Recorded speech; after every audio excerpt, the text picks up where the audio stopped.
हम तो अपने the way the government used to say कि कश्मीर अब सेफ है, 370 हट चुका है, कश्मीर में जाते हैं लोग, कश्मीर में घूमेंगे लोग, तो उस हिसाब से गए थे हम।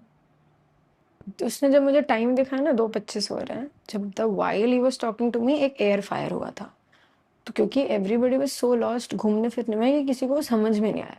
He was the first, Shubham was the first who was being approached. उसको अप्रोच किया एंड पूछा हिंदू है मुसलमान, हम समझ नहीं पाए कि वो बोलना क्या चाह रहा है। तो हमने उससे दोबारा पूछा क्या वो भैया, तो उसने लाउडली बोला थोड़ा, हिंदू है कि मुसलमान, मुसलमान ने तो कलमा पढ़। तो हम दोनों ने स्माइल करके, क्योंकि हमें अभी तक लग रहा था कोई प्रैंक कर रहा है, वी हैड नो आइडिया कि द नेक्स्ट सेकंड हम बोलेंगे कि हम हिंदू हैं, ऐसा कर देंगे। हमें लगा मस्ती चल रही है कुछ, तो ऐसा कुछ प्रैंक है।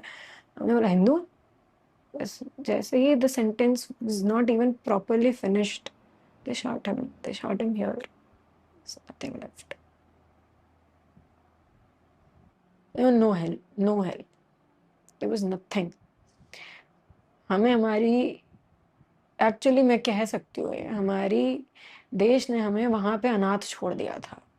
उस जगह पे हमारी सरकार ने हमें वहां अनाथ छोड़ दिया था, हमारी आर्मी ने हमें वहां अनाथ छोड़ दिया था।